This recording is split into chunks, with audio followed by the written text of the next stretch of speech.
আসসালামু আলাইকুম বন্ধুরা, সবাই কেমন আছো? কাছে দূরে সবাই আশা করি অনেক অনেক ভালো আছো। উম, আমিও ভালো আছি। তবে অনেক দিন আসলে কথাও বলি না, সামনে আসিও না, একটু ক্রাইসিসে আছি। তো সেই ক্রাইসিসটা নিয়েই তোমাদের সাথে একটু গল্প করব। তোমরা তো অবশ্য জানো আমি আমার লাইফটা আসলে অনেক কিস্তি লোন এসব দিয়ে পরিপূর্ণ। এগুলো কিছু কিছু কথা আমি শেয়ার করেছিলাম। তো আজকে আমি একটা নতুন অভিজ্ঞতা শেয়ার করব। রিসেন্টলি গত ২-৩ মাস ধরে তো দেশের পরিস্থিতি খুবই খারাপ, সেটা সবাই জানি আমরা। তো এর মাঝে আমার আর্থিকভাবে আমি খুবই একটু এত প্রবলেমে পড়ে গেছি যে যেটা আসলে মানে বলতে গেলে বলার মতো না। এটা কি বলবো, ক্রাইসিস তো কম বেশি সবারই হচ্ছে, তার মধ্যে কম আর বেশি বলে তো একটা বিষয় আছে। তো আমার একটু বেশি। তো এর মাঝে আমি আমার পরিচিত আমার খুবই পরিচিত, সে সবসময় বলে কি কোনো প্রবলেম হলে আমাকে বলবেন আমাকে বলবেন। তো আমি তাকে বললাম, বলার পরে বিশ্বাস করেন, সে হেল্পটা করলো। আমি তার থেকে সময় নিয়েছিলাম 15 দিন। হুম। মজার বিষয় হচ্ছে, সে 15 দিন হওয়ার আগেই মোটামুটি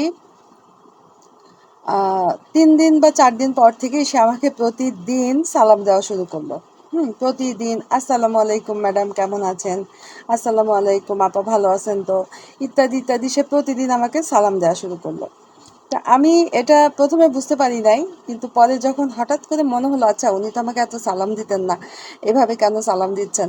তো পরে বুঝলাম যে আচ্ছা, তাহলে তুমি ভেবেছো যে আমি বোধহয় তোমার টাকাটা ফেরত দিতে পারবো না, হয়তো বা ক্রাইসিসটা বলে আমি তোমার থেকে টাকাটা নিয়ে বোধহয় গায়েব হয়ে যাব, বা টাকাটা আর হয়তো বা কোনো তালবাহানায় আমি দিব না। তিনি সম্ভবত এটা নিয়ে খুব ভয় পেয়ে গেছিলেন, কারণ এই প্রথম তিনি আমাকে হেল্পটা করেছিলেন। তো আমি তাকে ছোট করছি না, সে আমাকে বিপদের মুহূর্তে সে আমাকে হেল্প করেছে। আলহামদুলিল্লাহ, তার মাধ্যমে আল্লাহ আমাকে সাহায্য করেছেন। কিন্তু তার সালাম দেওয়াটা আমার জন্য, বিশ্বাস করেন আপু ভাইয়ারা, সে যে আমাকে প্রতিদিন সালাম দিত, এটা আমার কাছে একটা নতুন অভিজ্ঞতা।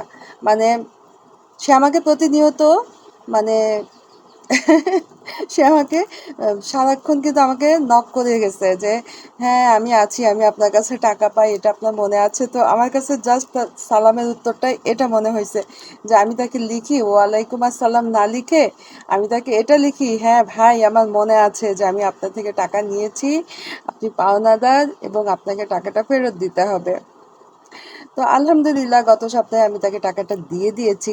কিন্তু এই অভিজ্ঞতাটা সত্যি মেমোরি করে না রাখলে আমার জন্য একটা মানে কি বলবো, মানে আমার একটা অপ্রাপ্তি থেকে যাবে। তাই ভাবলাম যে ঠিক আছে, এটা আমি একটু মেমোরি করেই রাখি। অন্তত কোনো কখনো কখনো আমার চ্যানেলটাতে যখন আমি নিজেই ঘুরে ফিরে ভিডিও দেখব, তখন আমার এটা দেখে আমার নিজেরই কিছুটা হাসি পাবে।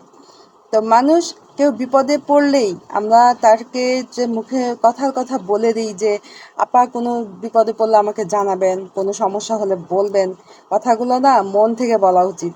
হ্যাঁ। এবং আমার দাদা শ্বশুর বলতেন একটা কথা যে লোক দেখে কর যদিও। হ্যাঁ। তো আমার কথা যে আপনি যার সঙ্গে উঠা বসা করছেন বা যাকে আপনি অনেক দিন ধরে চিনেন, তার সম্পর্কে নিশ্চয়ই এতটুকু ধারণা আপনার হয়েছে যে তার এই সামান্য কিছু টাকা সে হয়তো বা লোপাট করবে না। হুম। তারপর তো তাকে প্রতিনিয়ত সালাম দিয়ে তাকে, এটা কি এক ধরনের অপমান না? হ্যাঁ। আমিও ভাই আপনাকে চিনলাম, হ্যাঁ আমার পরিচিত এই ভাইটাকে আমি সত্যিই চিনে রাখলাম। এবং ভবিষ্যতে উনি যদি কখনো আমার ভিডিও দেখেন, উনি নিশ্চয়ই বুঝতে পারবেন আমি কাকে উদ্দেশ্য করে বলেছি। কিন্তু এটা আমার সত্যি সত্যি সত্যি এটা একটা ভালো লাগার অনুভূতি যে কারণে অকারণে একটা মানুষ এভাবেও সালাম দেয়।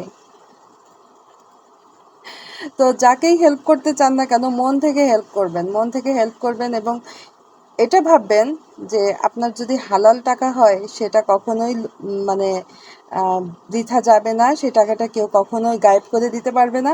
আর টাকাটা আপনি যথাসময়ে নিশ্চয়ই ফেরত পাবেন। আর যদি আপনার কথার লেনদেনটাই যদি ভালো না থাকে, তাহলে তার সঙ্গে আর পরবর্তীতেও সম্পর্ক রাখবেন না। সিম্পল। কিন্তু টাকাটা দিয়ে যদি এরকম বিপদে পড়তে হয়, সেরকম উপকার না করাই ভালো। কি বলেন?